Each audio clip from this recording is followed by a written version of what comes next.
Okay, so Rolling Loud LA took place over this weekend. I'm sure that if you follow me on any of my social medias, you saw all kinds of craziness, not to mention that MGK situation, which I plan on discussing tomorrow on the No Jumper show. Before we get into this video, make sure you like, comment, subscribe, and head on over to nojumper.com if you want to support. So, we're going to talk about all of the craziness that went down at Rolling Loud, give you a little bit of insight. So, the difference was for me this year is that I was actually hired to work for Rolling Loud. I was actually doing the live stream, which is not something that I've ever done before. Basically meant that I hung out with a camera crew all day, at times with a lot of direction and at times with not a lot of direction, and basically just did interviews on site.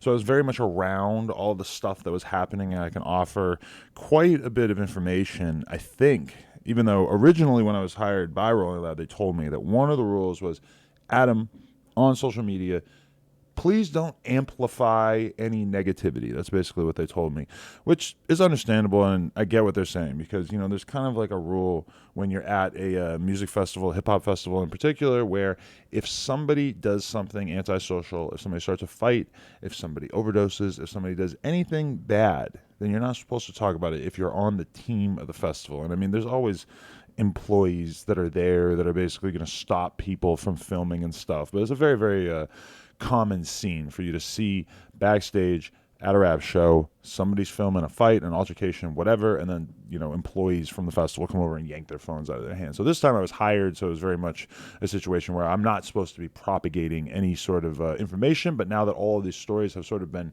brought out into the wilderness, they're already all over TMZ and everything, and Rolling Loud is over. Even though I plan on hopefully working for Rolling Loud more in the future, I can now talk about those situations. So first off, the first most interesting situation is actually something that I had no idea about the entire time until this morning when I saw it on the internet, which is the situation with Lil Yachty. Basically, like a fan approaches Lil Yachty after his set and is talking shit. Some kind of verbal altercation goes down, and Yachty, I'm not sure the exact order, but Yachty ended up swinging on him as well as a couple of people in his entourage. Yachty was a big old crew.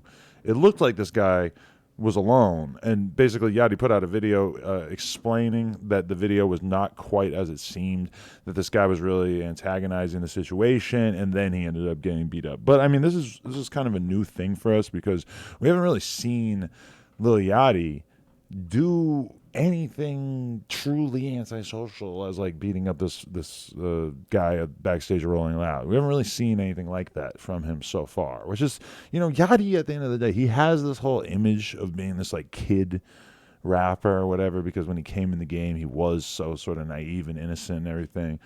Them days is over as far as I can tell. Yachty's just like a straight up dude now, and if you walk up to him at a festival and you start talking shit, not terribly surprised that he would want to smack you. So did they go a little bit overboard? I don't know. Based on the video, it maybe looked like you could make that argument.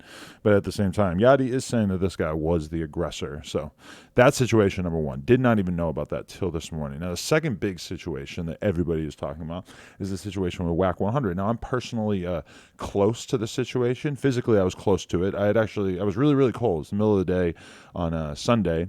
And I went into the production truck or whatever, and I was just sort of sitting around with everybody, all these people I don't know, just making small talk because I was so freaking cold.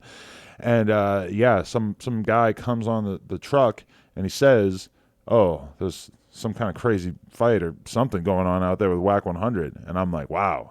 I was so torn because I've been cold for so long that day. And I was really, really dying to get warm, and I was starting to get warm by sitting in this production truck as opposed to being outside. And then this guy says there's a fight out there. I'm like, should I go over there? Because if I go over there and it's right over there, I could have walked there in 20 seconds. Number one, I don't want to catch a stray. Not that would happen, and not that there isn't a whole lot of security there. I'm assuming that people are not getting the glizzy and Rolling Loud, right? Besides maybe TJX6, who predicted so. So I'm thinking, if I go out there, I might, get stampeded, might get punched in the face by just, random happenstance that it might just happen, anything could happen. Or I could stay on this bus and stay warm. So I did stay on the bus and stayed warm pretty much for like another 10 minutes. And then I go out there, And I get out there right in time to see Wack 100 sort of like stampeding towards security. He's like a cannonball of energy when this guy comes through, and security basically was just like stopping him from getting through. I don't know who they were trying to keep him away from him exactly, or I didn't at the time at least, but now it has sort of emerged that what happened was the result of some sort of altercation with Wack 100 and then J-Rock. J-Rock being a very large security guard type figure who was a friend of Nipsey's, a very, very close friend. And apparently he approached Wack and was not a big fan of the comments that Wack had been making on No Jumper and elsewhere, TMZ, etc., where Wack, basically was just giving his opinion on exactly where Nipsey will fall in terms of his legacy, to put it lightly. So a lot of people are probably wondering, and especially when you saw Boss Hogg go on No Jumper and basically say that he thought Wack was a clown for that whole situation, you're sort of wondering, is this ever going to pop off? Well, I guess it did pop off backstage at Rolling Loud. Now, Wack himself has been going on an Instagram rant basically saying he didn't get knocked out. His body never hit the ground. But Wack, that's what Wack's saying. He's saying, my body never hit the ground. I got 100,000 for anybody that can produce a video of Wack's body ever touching the concrete on Pyru. I'll run it today.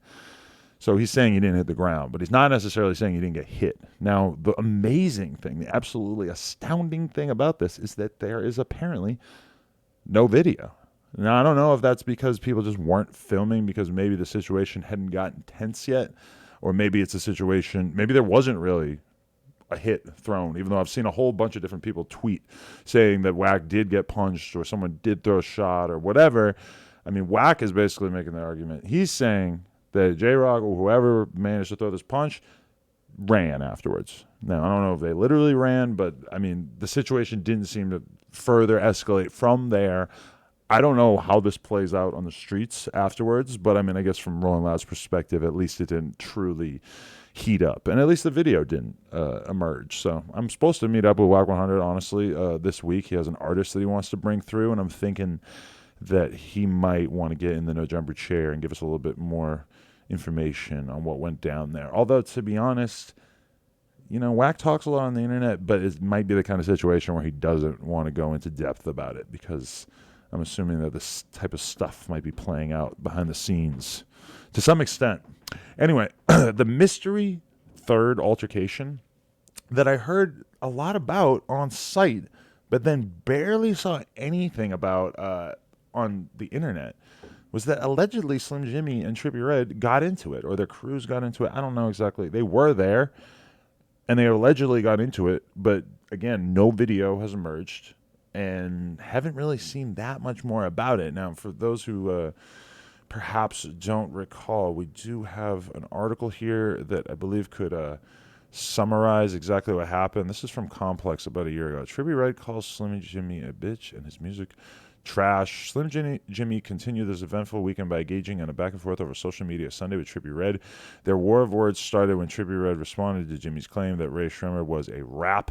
In a series of tweets that have since been deleted, he finally realized we only listened to the sway parts LMAO. Redd jokingly responded to a post from DJ Academics regarding the alleged split. And now we have a No Jumper tweet where, Jimmy said, y'all still got your man's sway, y'all will be straight. And, Trippie did comment that at some point on Academics' thing. And here's a tweet that didn't get deleted from Jimmy saying to Trippie Redd, stay in a child's place, he's sway's offspring. These two took their feud to Instagram where Trippie poured fuel on the fire, calling his music trash and called him a bitch.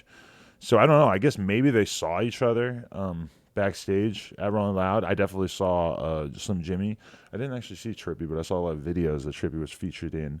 So that was interesting, and I guess maybe things finally came to a head. I mean, I guess when you're like these rappers and you're just meeting up backstage and you're just seeing each other, it's like all these problems just start to unfold from people who normally just get the luxury of not seeing each other.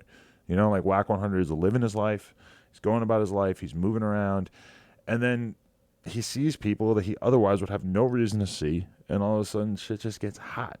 And the fucking great thing about it, honestly, I mean, it is great when it plays out this way. The great thing is that it's backstage at Rolling Loud, and pretty much everybody seems like they have to get metal detected before they get in there. So it's like if you ever are going to have a real chance at a real fight, a real brawl. Now, obviously, it's not going to ever be a one-on-one because everybody's got entourages and stuff. But if you want to see something physical go down without gunshots being fired, I mean, backstage at a music festival is really where that tends to happen at, which, you know, Rolling Loud obviously wants to avoid that at all costs. They're trying to avoid confrontations. They're trying to avoid lawsuits. They're trying to avoid all of these things. But, you know, for us as fans, it gives you a little bit of like a wrestling vibe at this point because you're always just wondering who's going to get it in. But, I mean, the question is where does this fall in terms of the overall WrestleMania aspect at Rolling Loud? Because last year, Miami, honestly, that seemed like way crazier than anything. I mean, there was a lot of shooting in Miami last year. It was really, really bad. But, I mean, this year at least it was just more throwing down. Maybe. Allegedly. I didn't see it. So, again, might not have happened. Adam22, nojumper.com if you want to support, like, comment, subscribe. What am I really going to say? Stop beating each other up. It doesn't need to happen at all, ever. Calm down. And go watch my vlogs from Rolling Loud. That's really important, too. Appreciate y'all.